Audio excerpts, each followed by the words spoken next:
World War I. World War I took place between 1914 and 1918. Although the conflict began in Europe, it ultimately involved countries as far away as Japan and the United States. At the time, it was called the Great War. The cause of the war is still debated upon. However, most historians agree that World War I led directly to World War II and set up for many more important events yet to come. Around 9 million soldiers died in battle, and 13 million civilians lost their lives. Epidemics of influenza and other diseases, either caused or not by the war, raised the death toll by at least an additional 20 million. In total, counting battle casualties, civilian deaths, and victims of disease, the loss of life worldwide surpassed 40 million. As the unclaimed lands of the earth ran short, the race to claim them became fiercely competitive.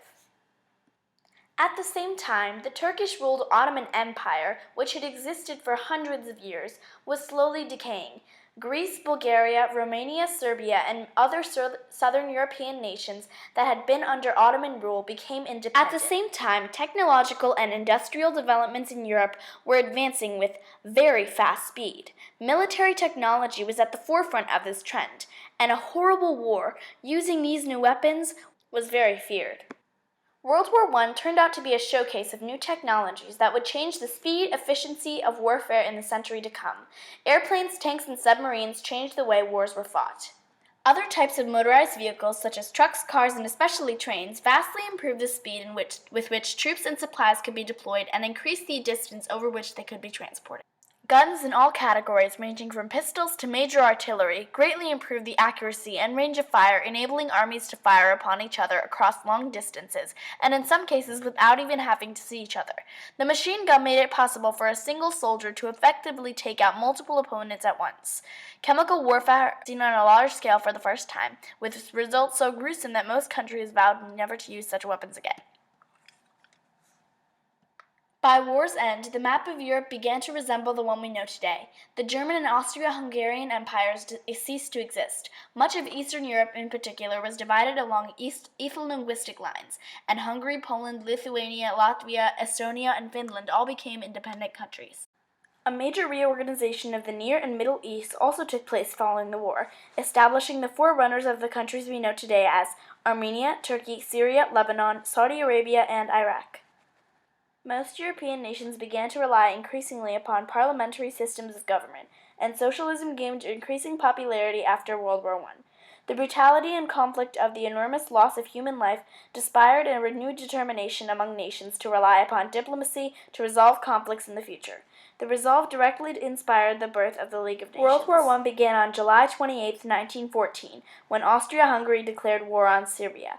This seemingly small conflict between two countries spread rapidly. Soon, Germany, Russia, Great Britain, and France were all drawn into the war, largely because they were involved in treaties that obligated them to defend certain other nations. The first month of combat consisted of bold attacks and rapid troop movements on both fronts.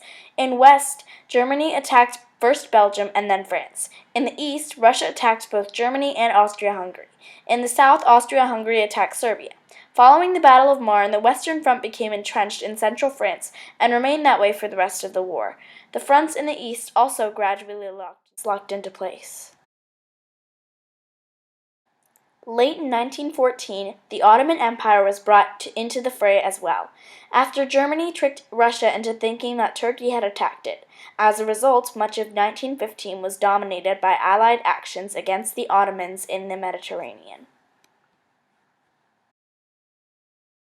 First, Britain and France launched a failed attack on the Dardanelles. This campaign was followed by the British invasion of the Gallipoli Peninsula.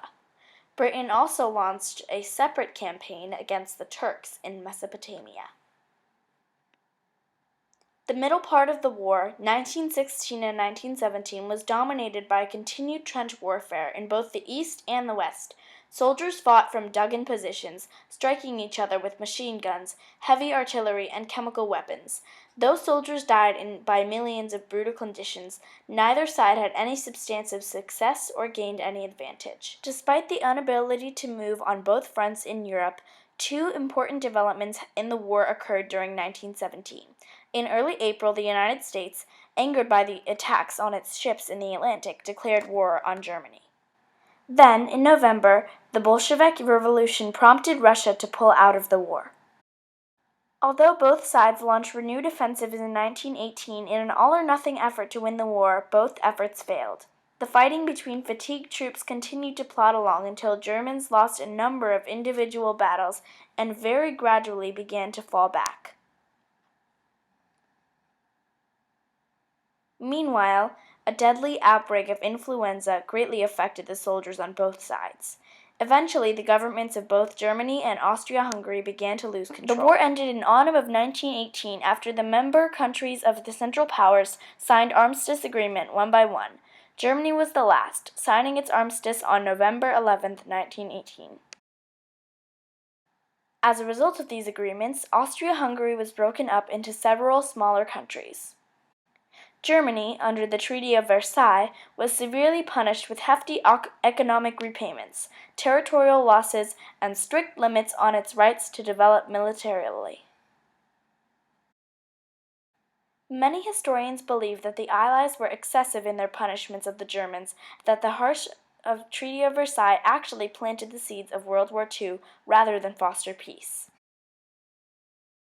The treaty's declaration that Germany was entirely to blame for the war was blatant untruth that humiliated the German people.